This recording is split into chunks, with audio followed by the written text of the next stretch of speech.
Podcasti 6. käik toob teieni autolaen Bigbank efektiga. Bigbank, laenudele spetsialiseerunud pank. Tervist, Keenia rallisõbrad.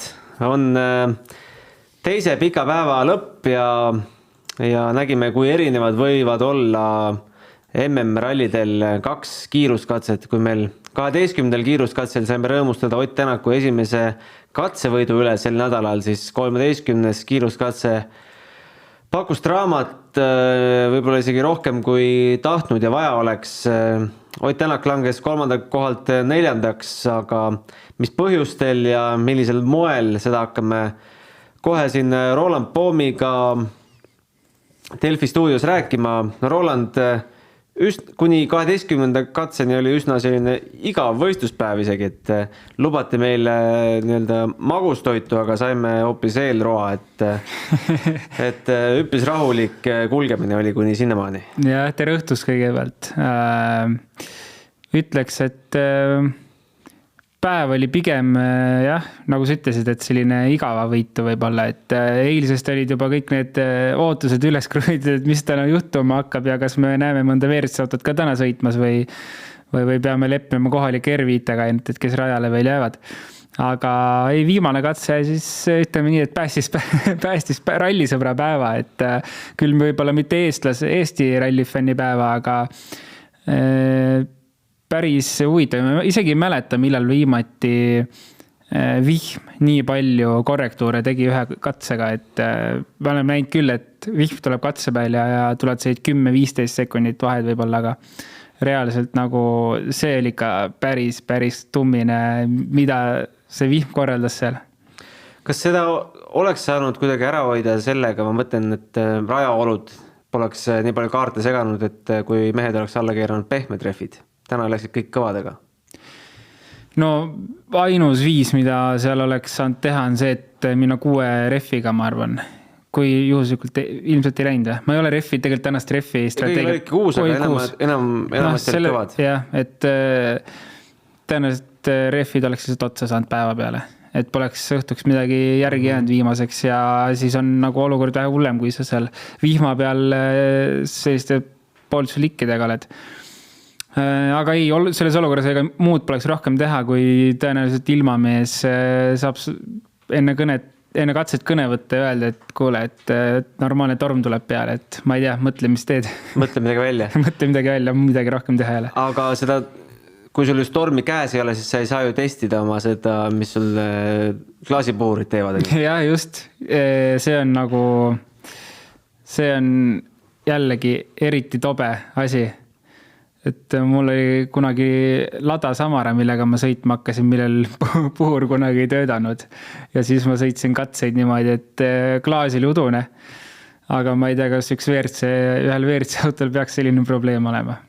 Meil kaitseväe autodel ka klaasipuhurid ei töödanud, siis see kaardilugeja kogu aeg nühkis kindaga. Tõesti, ütleme nii, et see Hyundai pakub isegi mõtteks viimusel meelelahutust. Et seal isegi pole mõtet nagu kurb või pettunud alla, et mis seal toimub. Sest see juba nagu näitab taset, et Hyundai on ilmselgelt kõige suurema eelarvega WRC meeskond täna sarjas. Aga see väiksed pisiasjad jäävad tegemata nagu tagavedrustus ja klaasipuhur, mis on kõige väiksem. Ja see ei ole esimene kord, Ott ütles, see ei ole esimene kord, kui see juhtub. Et nagu ma isegi ei oska nagu midagi öelda. Miks? Teil on, ma ei tea, üle 100 miljoni euro aasta eelarve. Jätke, ma ei tea, 1000 eurot kõrvale ja pange mingi normaalne puhur. Et see on lihtsalt väga, ütleme juba hale naljakas, mis selle autoga toimub. No kes ei jõudnud seda viimast katset vaadata mingil põhjusel, arvas, et see tuleb samamoodi igav kulgemine nagu 10. katse, siis tunnen loomulikult kaasa teile, aga viime teid siis kurssi, et Tanis Ordo ja Elvin Evans, kes Rally 2 süsteemis meil rallit jätkasid, suutsid selle katse enam-vähem kuiva jalaga lõpetada. Siin katse aegu vaadates ka Formeau kaotas vaid 6 sekundit Sordole, aga Formeau'l tegelikult hakkas juba lõpupoole sadama, nii et järgmised mehed, kes tulid, vaatasid, et kuidagi tee peale alles jäid. No Rovampera 17 sekundit on ka veel enam-vähem aga Ogier juba 24,6 sekundit näitab, et normaalsetes tingimustes ta ei oleks nii palju kaotanud ja mis seal veel tagapool juhtub, Katsuta näiteks 57 sekundit ja Ott lausa siis 2 minutit. No palju ta umbes oleks kaotanud, mis sa arvad, kui ta ei oleks pidanud selle klaasipuhuriga seal möllama? Et kui klaasipuhur oleks töödanud? Jah. Sama palju nagu Katsuta umbes või vähem? Jah, ma arvan, et see 1,5 minutit oleks võinud kindlasti sealt maha võtta. Et see tegelikult suurem kaotus tuli sellepärast, et ta pidi seda hoogu maha võtma, kui korraks 20 sekundit seismist. Et ta juba päris tükk aega seal maadles. See läks otsustamisele ka, et mida me teeme, kas jätame seisma või jätame. Ja, et tegelikult oli näha, et Martin sõitis uks lahti korraks, et õhku juurde saada. Oli Martin vist? Või oli Ott? Ott võttis selle, mitte ukse lahti, vaid akna, jah. Aga minu meelest käis ka uks lahti vahepeal, ma ei ole praegu kindel. Minu meelest käis. Ühesõnaga, üritati võimalik palju õhku saada tuppa. Aga nagu me ka tegelikult eile rääkisime, et üleval õhuvõtu avad on ju kinni pandud, et värsket õhku väga palju peale ei tule, kas on švamm ees või mida iganes sinna ette on pandud, et tolmu ei tuleks, aga värsket õhku tuleb suht limiteeritud koguses peale. Nii et ka sealt ei saanud õhku juurde võtta. Nii et ega suurt midagi üle ei jäänudki. Muidugi tore, et ma mõtlesin, et juhtub see, et jäävad seisma, puhastavad klaasi ära ja minut aega hiljem see klaas on jälle sama udune, aga tundus, et vist said enam normaalse klaasiga lõpuni tulla. Aga kuidas ta siis lõpuks uduseks läinud või leidsid mingi nipi või? Vot ma ei oskagi öelda, et ju nad tegid puhtaks ja siis ta kuidagi stabiilselt püsis ühtlaselt udune või ühtlaselt mitudune, et nii hästi ei olnud seda sealt näha, et me nägime Martini poolt, mis oli kõige veidram, kui me nägime Martini poolt sisekaamerat, siis klaas oli täiesti puhas ja jäävad seisma, et mis asja, mis toimub. Ja siis oli näha, et lasti traksid lahti hakati Oti poolt puhastama, et jah, mis me ütleme selle kohta? Ei oska midagi öelda. Viimane kommentaar, mis Otilt siis tuli katse lõpus, rohkem täna seda meediatsooni stuudiot pole olnud ja Hyundai pressiteade, kui see üldse täna peaks tulema, siis see ka veel ei ole laekunud, vaatame siin äkki saate jooksul laekub. Oli siis see, et rääkis sellest samast klaasipuhastajast, et Martinil töötas, minul mitte ja ütles, et amazing quality guys, amazing. Ma arvan, et Adama ei taha näha Otti seal lõpuservises. Ma arvan, et Adama on hotellis juba. Ta läheb kaugele ära. Nagu me oleme näinud neid videoid ja neid kaadreid, kui Otil on midagi pekki läinud ja Adama lihtsalt seal kuskil nagu üritab Ottiga rääkida, Otti vaata Adama poole ka. Ma arvan, et täna õhtul on midagi sarnast, kui jah, Adama pole juba jooksu pannud. No hommikul see WRC All Live'i otseülekanne Service Pargist saab jälle olema klassikaline, et kes saadetakse tanki Otiga rääkima ja kuidas see intervjuu läheb. Ja see tuleb jälle põnev. Nüüd ütleme Hyundai kommentaarid ja üldse intervjuud. Tundub, et see aasta üldse on olnud selline nagu huumorinurk rohkem. Tuletan meelde, et paar päeva tagasi oli uudis, et Hyundai teeb mingit dokumentaalfilmi. Oli või? Mingit enda sellest viimaste aastate teekonnast. Ma ei kujuta nüüd ette, et palju see nüüd sellel aastal keskendub, aga reklaamiti välja küll, et seal on päris eksklusiivseid kaadreid. Selle aasta pealt võiks selle dokumentaali ümber muuta komöödia filmiks või essaks, et põnev oleks küll näha, mis seal tagaruumides toimub siis. Aga igatahes seis on siis selline, et Ott on ikkagi lõppkokkuvõttes rajal ja konkurentsis erinevalt meestest, kes meil eile katkestasid, Evans ja Sordo, kes istuvad seal 12-13 kohtadel ja kaotab Ogier'le, kes temalt poodiumi koha napsas minut ja 5,7 sekundit. Nagu mis me ütleme, kas poodium on läinud või minut Safaris ei ole ikkagi mingi vahe? No ütleks, et ütleme, on suur vahe, aga ralli pole läbi, et ralli on läbi siis, kui viimane katse on läbi ja autod on kinnises pargis, et nende teede peal võib kõike juhtuda, rehvi purunemisi, mida iganes. Me ei tea ju, mis see vihm teeb näiteks teega ja mis ilm üldse homme on. Just, ja üks rehvi purunemine juba võtab selle minuti ära põhimõtteliselt, et kui me nüüd vaatame Ogier või Katsuta, et mõlemad on selles mõttes ühe rehvi purunemise kaugusel. Et puhta sõiduga ilmselgelt seda ära ei võta. See on kindel, sest sõita ei ole ju palju kilomeetreid. Aga jah, selles mõttes saab keeruline olema, et punktide mõttes ma mõtlen, et Ogier on tänase seisuga niikuinii teine tegelikult.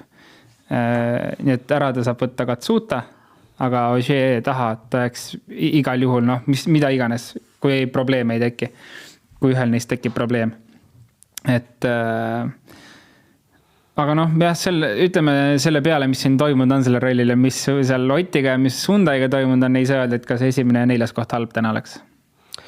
Jah, tõenäoliselt Katsuta Ogier tõesti mööda laseb, kui Ogier ei peaks seda meil on 5 katset muuseas homme. Üks katse on selline, mida läbitakse ainult 1 korda, see on maleva katse. Et tõenäoliselt Ogier sööb ta ikkagi puhta sõiduga ära, ma arvan. Ja, et seal ei pea, ma arvan, isegi mängima hakkama, aga kui peab, siis kindlasti see mängitakse niimoodi, et Ogier saaks... Et kuule, Katsuta, sa saad poodiumi ikka. Sa saad elu esimese poodiumi, aga lase Ogier mööda. Ja. Ei see tea, kui Ogier ei suuda võtta, seal ei ole mingit probleemi, aga Katsuta on niivõrd viisakas rallisõit, mida ilmselgelt kõik on tähele. Jah, ta ütles loomulikult mine, et ma võin sulle välja ka õhtul veel teha. Et seal ei ole mingit küsimust. Aga jah, kõigelt on vaja lõpuni tuli mõne probleemideta. Aga mis me selle päeva esimese poole kohta ütleme?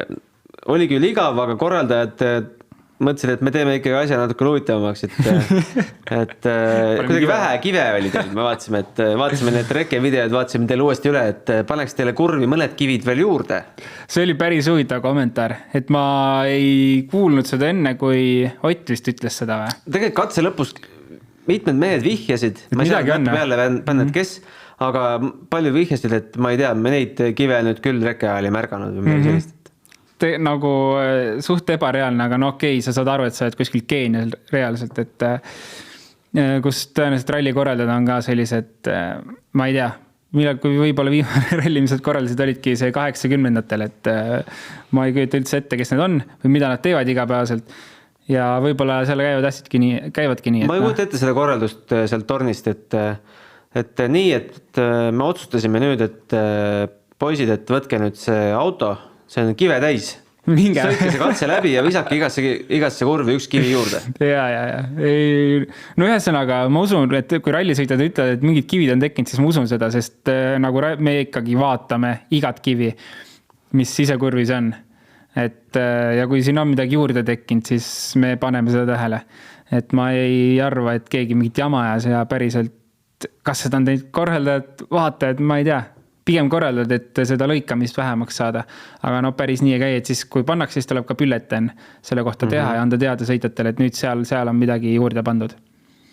Ma ei kujuta ette, kuidas FIA selle läbi lasi või ilmselt nad ei öelnudki. Salaja tehti, mis kivi tekkis kuskilt, elevant tõi äkki, ei tea. Käsitlematu. Ma ei tea, mis kohaga need keenilased seal mõtlesid. Aga katsed olid nii või naa keerulised legendi poolest. Seal kordeti, et raske oli üldse aru saada, kus sa viibid, sest need katsed olid täna ju praktiliselt põllu peal ja põllu vahel. Legend on üsna sarnane, kivi vasakul, auk paremal kivi vasakul, et raske oli aru saada, kus sa parasjagu viibid. Ja kui viimas katset Oti sisekast, ma ei tea, ma teiste sisekast ei olnud tähele, et Martin luges meetreid. See auts oli veel Kalle Rovampere kohta, et Kalle oli kirjutanud kuskile kraater. mitte auk, vaid kraater. Ei, eks seal tulebki kasutada reaalselt, ma ei tea, mingid veidreid asju, sest isegi kui me sõidame täna Poolas, kui me sõitsime kiiretel katsetel, meil oli mingi 500-600 meetrit sirget, meil on vaja nagu mingit vahepunkti, et aru saada, kus me omadega oleme. Panedki suur puu paremale, sest saad kaugelt aru kohe, see on see suur puu ja sealt edasi meetreid mõõtma enne mingit kurvi. Aga seal olukorras pole tihti peale midagi nagu panna endale orientiiriks. Et siis viimasel katsel oli kuulda ka, kuidas Martin luges 500, 400, 300 ja nii edasi. Et saaks aru, kus see kurv tuleb, sest kurvid on ka ju lageda maa peal, sa ei näe, kus see kurv on. Et kui mets oleks, sa näed juba metsari, kus kurv on. No tempot dikteeris täna ikkagi Ogier, kuigi vaatame need katsevõitjad, et Neuville võitis esimese katse, Ogier teise, kolmanda, neljanda 5. Tänakule ja 6. Sordole. Et Ogier nägi, et tal on tegelikult võimalik ikkagi Tänak kinni püüda, sest eilse päeva lõpus oli, kas ta just mõtles, et ta puhtasõiduga kinni pääseb, vaid et täpselt juhtuski selline asi, et mingi ootamatu asi ja pääses naksti mööda, et eesmärk oli siis võib-olla survet avaldada nii palju kui võimalik. Jah, et survet avaldas kindlasti ja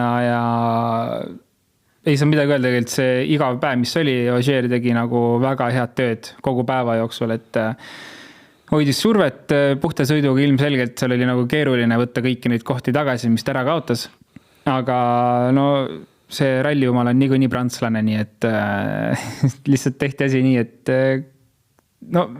oli teada, et nagu küll ta lõpetab lõpuks poodiumil, mis iganes juhtub, midagi peab juhtuma, et Ogier lõpetab poodiumil. Ja nii läks ka, et vaatame, mis homne toob, aga küll ta on piisavalt tark sõita, et ta oskab ennast seal hoida. No ikka kogemused. No absoluutselt, see ongi kogemuste ala ju, et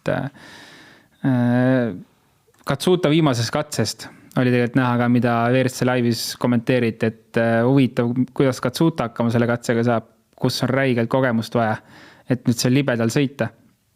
Ja ilmselgelt seal läks kurve rohkem pikaks kui nüüd mõnel kogenumal sõitjal ja sealt libedatest oludest oleks ka võimalik paarkümmend sekundit kiiremini seda sõita, kui sa tead täpselt, mida teha, kuidas teha, et loomulikult kogemust ala, pole midagi öelda. No tegelikult see hommikune päev ja eriti need esimesed mehed, kes sealt tulid, seda oli päris piin lausa blogida, sest seal oli näha juba Formeau ja Greensmiti kiiruste erinevustest, et isegi mitte Formeau ja Greensmiti, vaid ka Rovanpera võttis ju täiesti gaasipedaalilt jala maha, et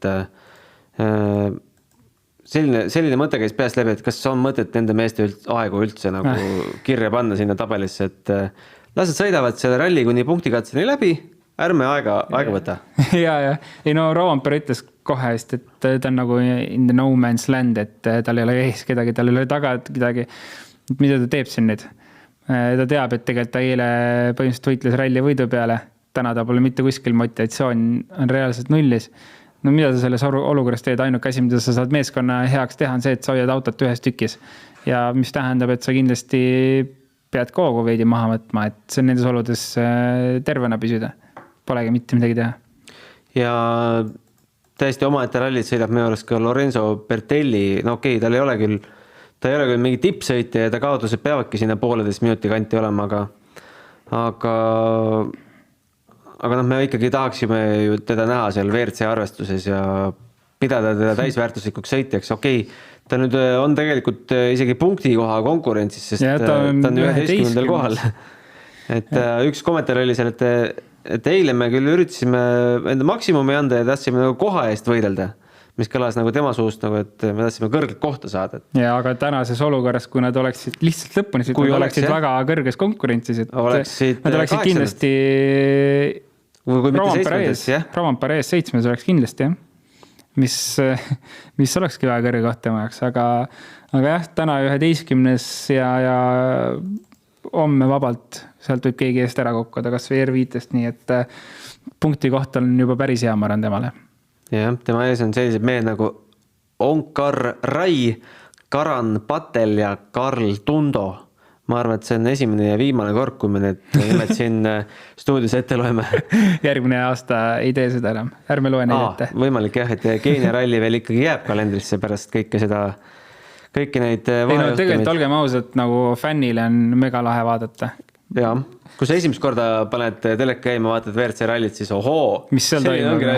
See on nagu, tegelikult vaatasin just seda viimast katset, siis mõtlesin, see on nagu kõige ehtsam ralli. See on nagu nii ehtne ralli, kui ralli olema peab, et paned nagu täis muda sees, siis saad korraliku kruusa peal hooga panna, siis on kõik pekkis, siis sa ei välja enam, siis sul on mingi klaasudune.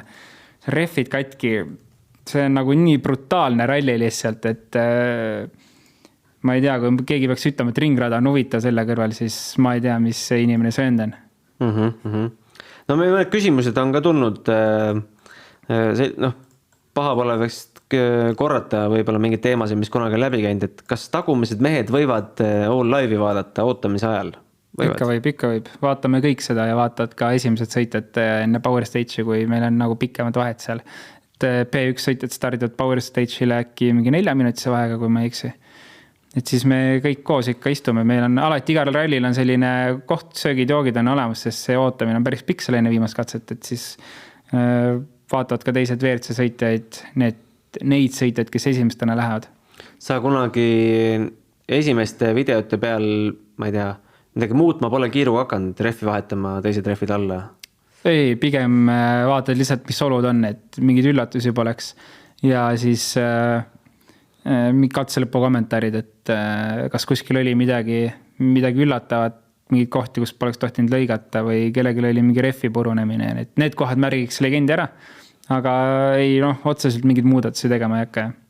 Siis palju uuriti, et mismoodi see Neville eile ikkagi hooldusalasse tagasi jõudis, et tal ju palju ta neid rehve läks, pärast 6. katset oli parem tagumine rehv väljalt maas, pärast 7. katset vasak tagumine ribadeks ja parem esimene väljalt maas. Siis Taimo kirjutab meile, et keerukad matemaatilised arvutused viivad järelduseni, et 3 tervet ja täis rehvi ei saanud tal enam serviceparki sõiduks olla.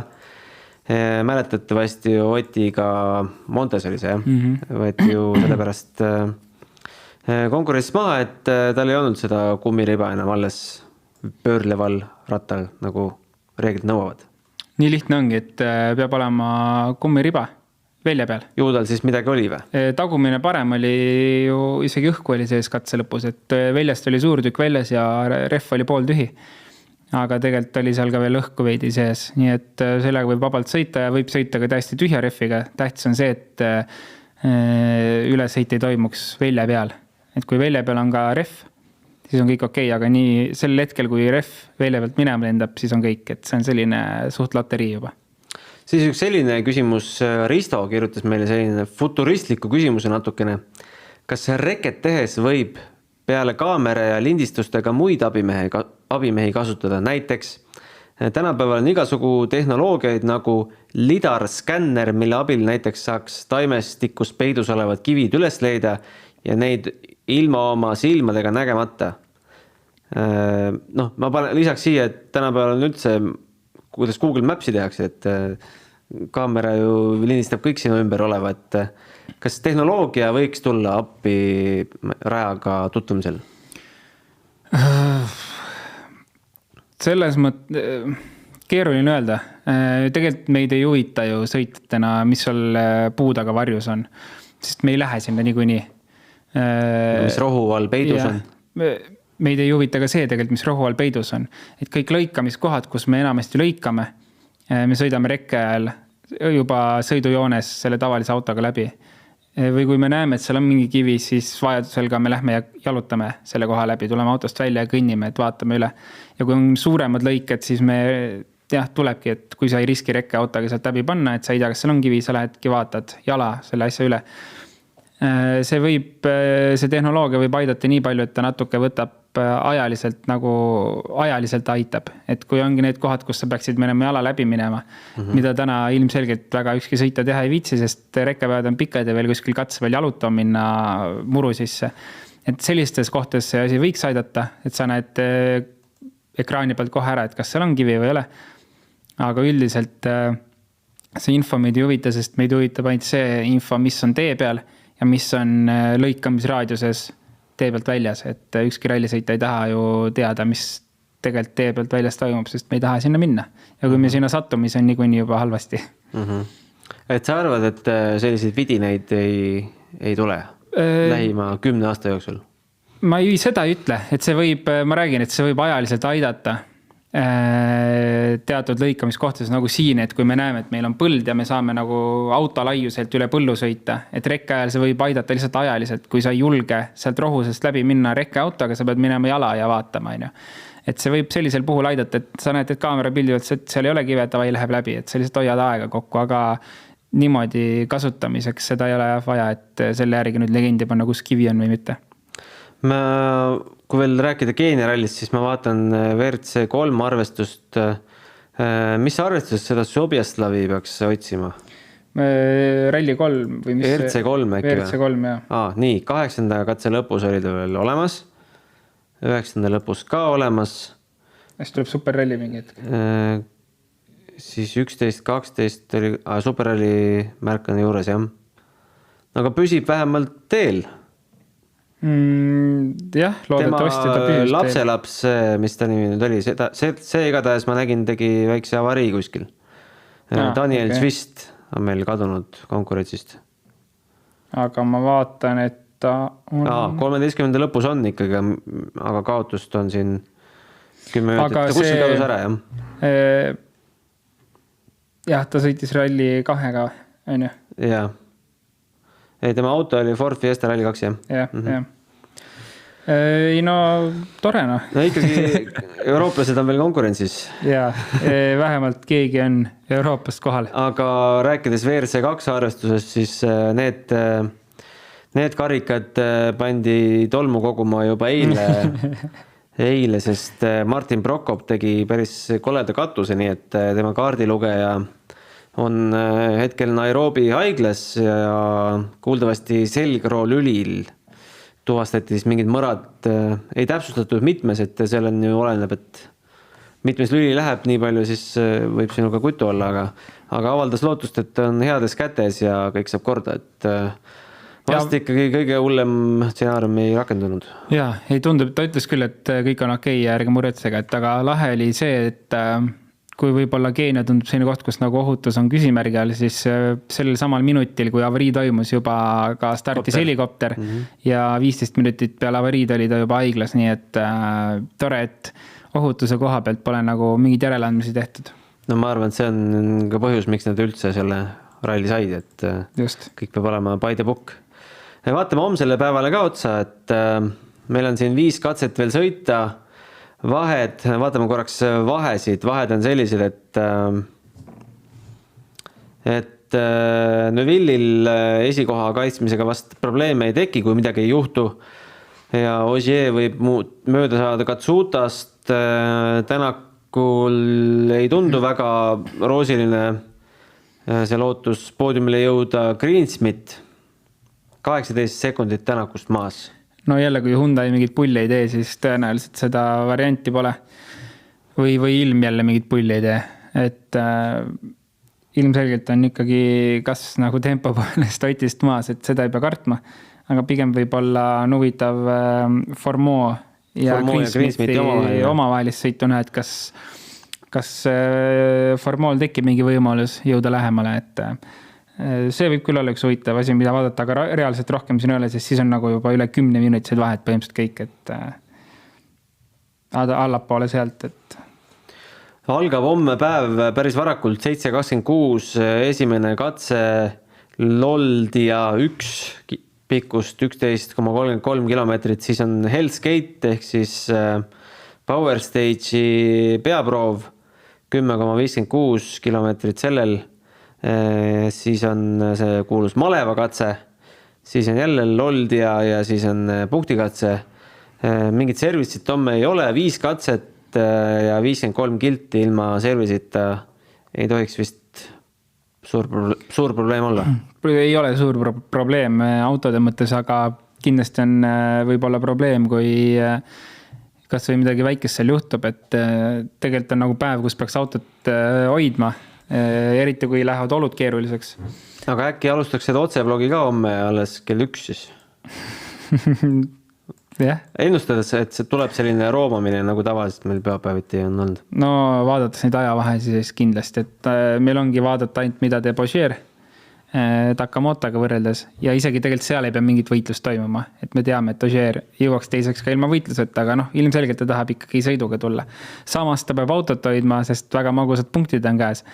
Ja teine on Formeau ja Greensmith, kuigi ma usun, et Greensmith suudab ilma probleemideta Formeau't tegelikult taga hoida, kui vaja on.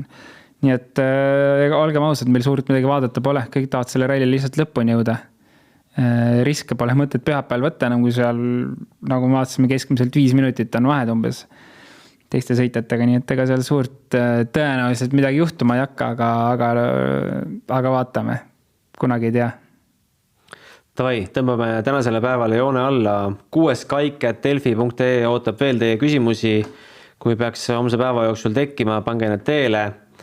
hoiame pöialt, et teistel ka peale Oti midagi juhtuks, et okei, tegelikult ei hoia, et oleme ikka aumehed ja võtame selle minuti ise tagasi.